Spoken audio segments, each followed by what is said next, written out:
सोने के थालों को मांगलिक वस्तुओं से भरकर अपने कमल के समान हाथों में लिए हुए माताएं आनंदित होकर पर्चन करने चली। उनके शरीर पुलकावली से छा गए हैं। धूप के धुएं से आकाश ऐसा काला हो गया है मानो सावन के बादल घुमड़ घुमड़ कर छा गए हों। देवता कल्प वृक्ष के फूलों की मालाएं बरसा रहे हैं। वे ऐसी लगती हैं मानो बगलों की पाती मन को खींच रही हो। सुंदर मणियों से बने बंधनवार ऐसे मालूम होते हैं मानो इंद्रधनुष सजाए हो। अटारियों पर सुंदर और चपल स्त्रियां प्रकट होती और छिप जाती हैं। वे ऐसी जान पड़ती हैं मानो बिजलियां चमक रही हो। नगाड़ों की ध्वनि मानो बादलों की घोर गर्जना है। याचक गण पपीहे, मेंढक और मोर है। देवता पवित्र सुगंध रूपी जल बरसा रहे हैं, जिससे खेती के समान नगर के सब स्त्री पुरुष सुखी हो रहे हैं। प्रवेश का समय जानकर गुरु वशिष्ठ जी ने आज्ञा दी। तब रघुकुल मणि महाराज दशरथ जी ने शिव जी, पार्वती जी और गणेश जी का स्मरण करके समाज सहित आनंदित होकर नगर पर प्रवेश किया। शकुन हो रहे हैं।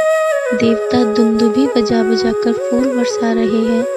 देवताओं की स्त्रियां आनंदित होकर सुंदर मंगल गीत गा गा कर नाच रही हैं। मागध, सूत, भाट और चतुर्नट तीनों लोकों के उजागर श्री रामचंद्र जी का यश गा रहे हैं।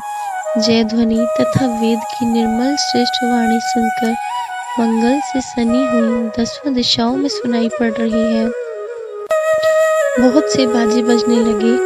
आकाश में देवता और नगर में लोग सब प्रेम में मग्न हैं। बाराती ऐसे बने ठने हैं कि उनका वर्णन नहीं हो सकता।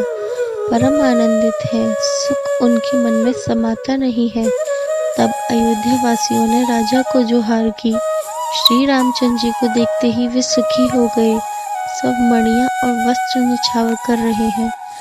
नेत्रों में जल भरा है, शरीर पुलकित है।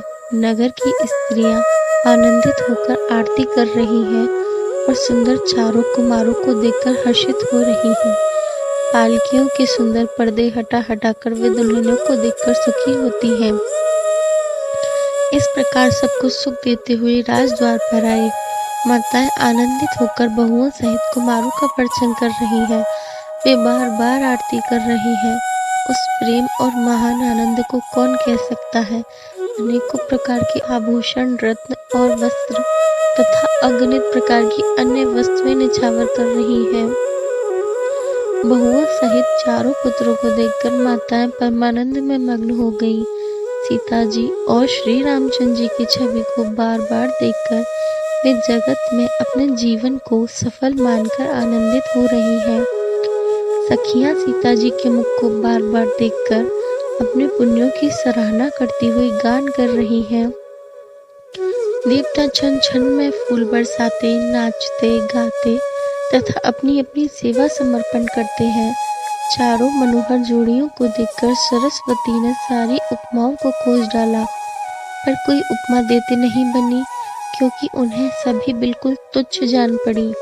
तब हार कर वे भी श्री रामचंद्र जी के रूप में अनुरक्त होकर एकटक देखती रह गईं।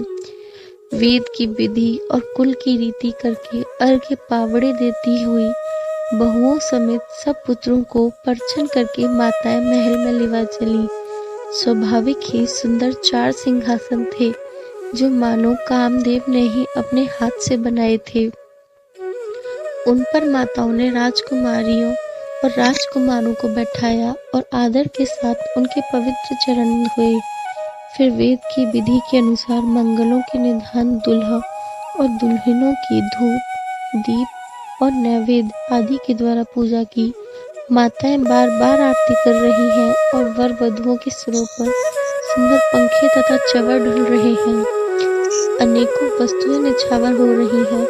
सभी माताएं आनंद से भरी हुई ऐसी सुशोभित है मानो योगी ने परम तत्व को प्राप्त कर लिया। सदा के रोगी ने मानो अमृत पा लिया। जन्म का दरिद्री मानो पारस पा गया। अंधे को सुंदर नेत्रों का लाभ हुआ। गूंगे के मुख में मानो सरस्वती आ विराजी। और शूरवीर ने मानो युद्ध में विजय प्राप्त कर ली। इन सुखों से भी 100 करोड़ गुना बढ़कर आनंद माताएं पा रही हैं, क्योंकि रघुकुल के चंद्रमा श्री राम जी विवाह करके भाइयों सहित घर आए हैं।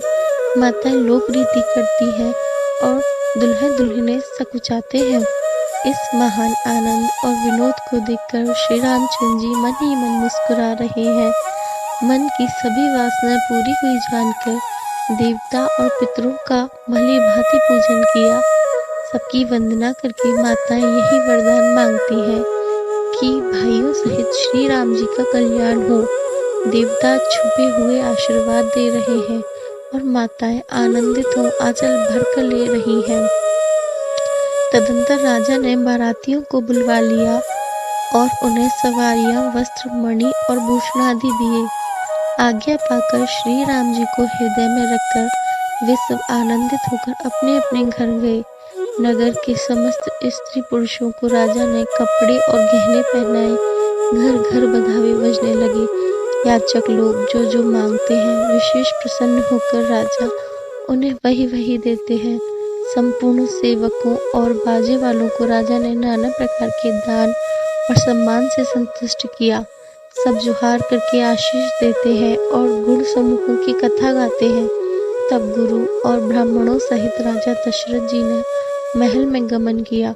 वशिष्ठ जी ने जो आज्ञा दी उसे लोक और वेद की विधि के अनुसार राजा ने आदर पूर्वक किया। ब्राह्मणों की भीड़ देखकर अपना बड़ा भाग्य जानकर सब रानियां आदर के साथ उठी। चरण धोकर उन्होंने सबको स्नान कराया और राजा ने भली भांति पूजन करके उन्हें भोजन कराया।